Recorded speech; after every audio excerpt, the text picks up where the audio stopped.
Basta't ang Gwapo-gwapo kailangan na. natin, may ngipin ng batas. Yeah. Are you happy na sa wakas ay bumigay din yung ICI at ila-livestream na po ang kanilang proceedings dyan sa Taguig? Well, it's about time na ma-livestream na yan. Pero sana malaman din natin kung ano yung mga naging testimonya ng tinawag na dati ng mga testigo. That's what I was saying kanina. Paano ikako yung mga testigo? Kasi yun ang mga malalaki. Andun sina former Speaker Romualdez, andun sina former Senator Grace Poe, Congressman Toby Tiangco. Ang mga Bryce at nagsalita din sina Bryce Hernandez doon, pati si Alcantara. Hindi ho ba? Nandun yung mga malalaking cast of characters, Congressman. Yes, at para tayong nasa gitna na ng isang kwento, pero hindi natin alam kung ano yung naunang nangyari. At kaya nga nung una pa lang kami ay naghain ng isang House Bill para maggawin public ang hearings ng Independent Commission at bigyan din siya ng ngipin. Kasi sa ngayon ay kulang pa rin yan ng ngipin, wala pang contempt power yan. At pati ang subpoena power niya medyo half-baked lang. Opo. So anong suggestion po ninyo so that we can get a clearer picture? Kasi tama po kayo, parang pumasok ngayon yung publiko sa kalagitnaan ng palabas. Hindi natin alam anong nangyari doon sa umpisa. Well, kung maaari, kasi ang alam ko naman ay na-document nila yung mga dating hearings. Maganda kung available sa publiko yan. Kung hindi man ay at least yung mga documents, yung mga statements, kung may transcript sila ng proceedings, ma-access naman natin yan.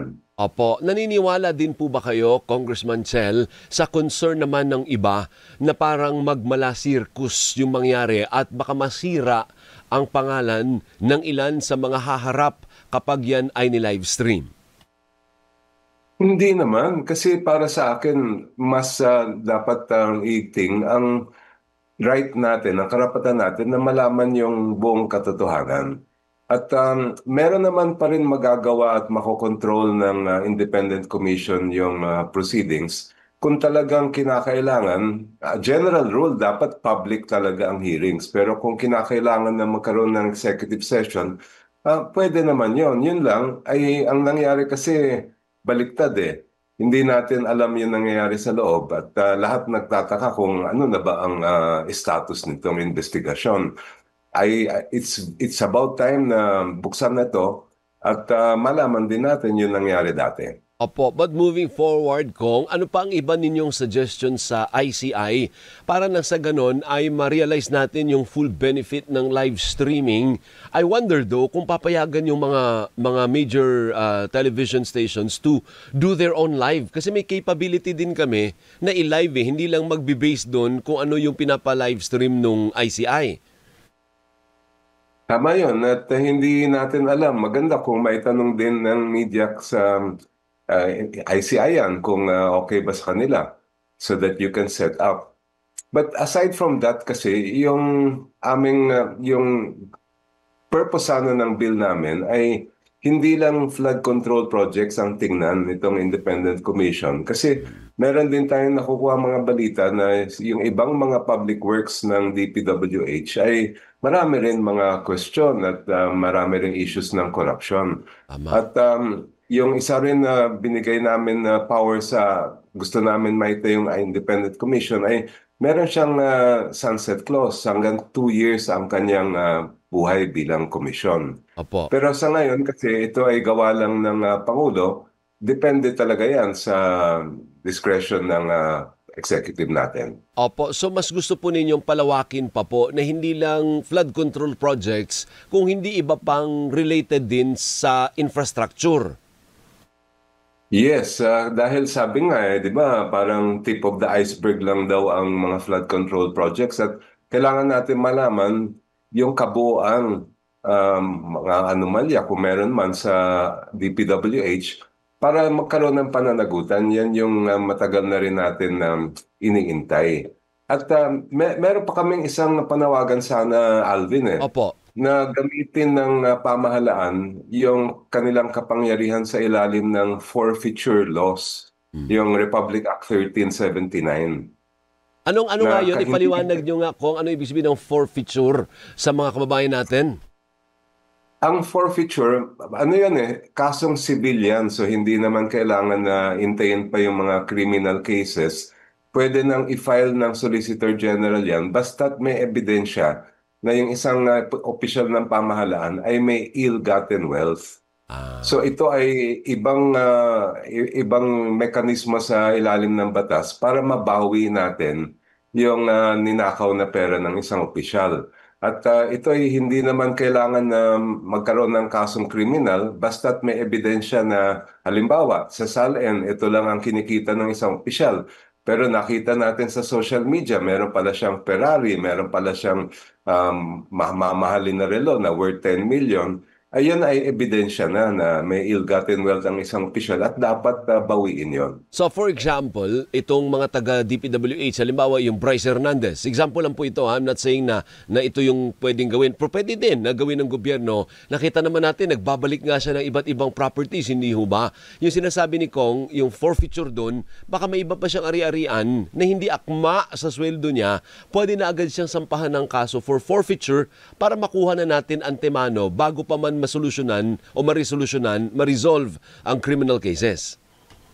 Opo, at yan ang pinakamabilis at pinakamadali na available na mechanism sa batas natin para at least man lang ay makuha na natin yung mga ari-arian na dapat naman ay ibalik sa gobyerno. Yung forfeiture ba, does it, dapat tangible assets ba yun? O pwedeng forfeiture din sa, yung parang insurance halimbawa, or alahas, or deposit, bank deposits. Pwede din yon, kasali din yun sa forfeiture?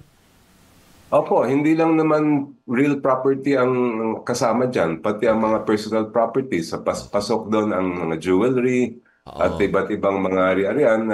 At yan ay nasa batas mismo yan ng Republic Act 1379. Pero sino dapat ang mag-i-initiate nun, Congressman? You mentioned Solicitor General, pero sino dapat ang mag-i-initiate ng forfeiture? DOJ ba yan? Kaninong trabaho yan? SOLGEN, Office of the Solicitor General. Pero maaring mag-file ang sino mga mamamayan ng petition para mahikayat ang SOLGEN na gawin yan. Pero hindi rin naman kailangan hintayin ng SOLGEN. Pwedeng on their own mag-file na sila ng petition for forfeiture. Okay. Two more topics. Mayroon pa tayong mga 8 minutes left, Congressman. Ang sinasabi ng ibang mambabatas, lalo na yung mga pro-Dutertes, tumbukin nyo kasi sinong utak. Ganun palaging linya nila, di ba? Pag nalilihis sa kanila yung usapin, tumbukin nyo sino ang mastermind. I was wondering though, natutumbok ba natin kung sino ang pinakamataas na involved sa katiwalian na ito o hanggang dyan lang tayo sa mga medium, small to medium fishes in the ocean, so to speak? Depende kasi yan sa ebidensya at kung sino ang magsasalita, kung ano yung hawak ng pamahalaan. At hindi natin alam sa ICI kung ano na yung nasagip nilang ebidensya. Maganda rin na malaman kasi yung paper trail at yung electronic trail ng pera. Kasi doon talaga magkakaalaman kung sino ang nakinabang dyan sa mga project na yan. Kaya ang laking bagay yung subpoena power ng isang commission na kung hindi ilalabas yung dapat ilabas ng mga papeles ay meron sila rin contempt power. Yun ang kulang sa ating independent commission eh. At para malaman din yan ay malamang kung meron mga whistleblower na pwedeng magturo kung sino yung pinakamatataas na opisyal na nag-utos nito o nakinabang dito, doon din natin makikita kung sino dapat ang mananagot. Pero naniniwala ka ba, Congressman Chel, na ang pinakamataas hanggang kay Zaldico lang yan?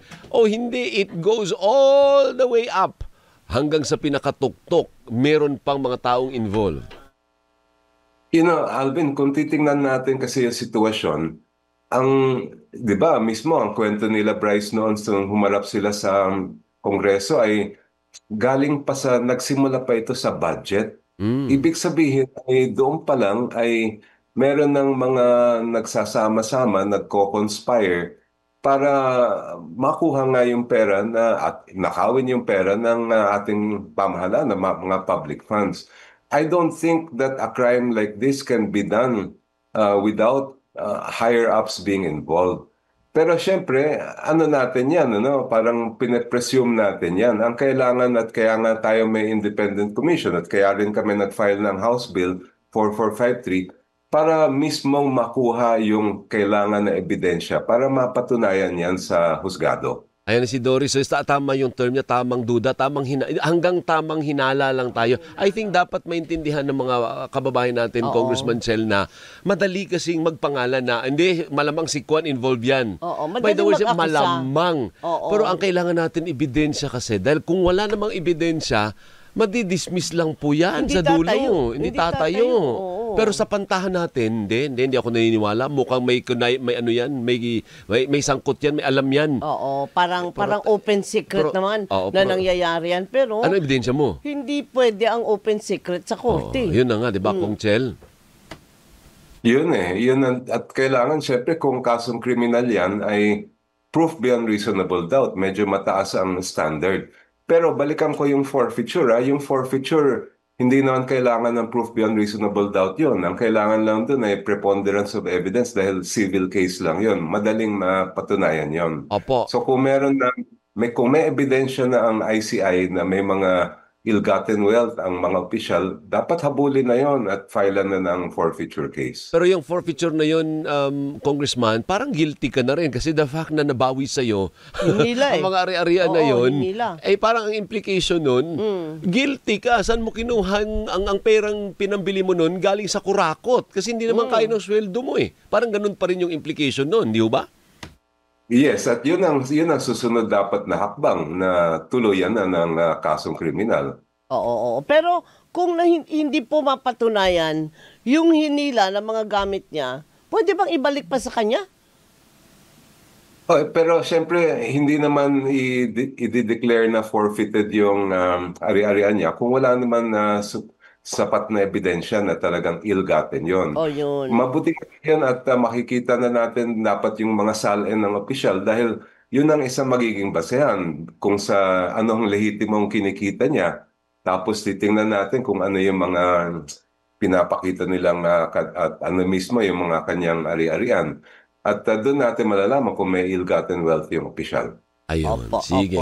Kung thank you sa oras mo ha. Maraming salamat as always sa pagpapaliwanag. Although parang may dumaan sa social media ko na parang niloloko ka na naman tungkol sa ipin mo. Ano bang issue doon? Bakit? Alam mo pa din, 'di ba dati? Hindi ko na alam, hindi ko na. Ano kaya 'yon? Hindi sa pinapan. Hindi ba pa naalala mo naging kaaway to ni dating Pangulong Duterte? Wala nang mabato sa kanya, pati ipin pinapakialaman. Kaya nga, parang pagkagwapo. Basta ang kailangan natin, may ngipin ng batas. Yan! Natumbok mo, Kong! Thank you, Kong. Mabuhay ka, Kong. Thank you. Maraming salamat. Si Congressman Jose Manuel Sino ka Shell Diokno. Si dating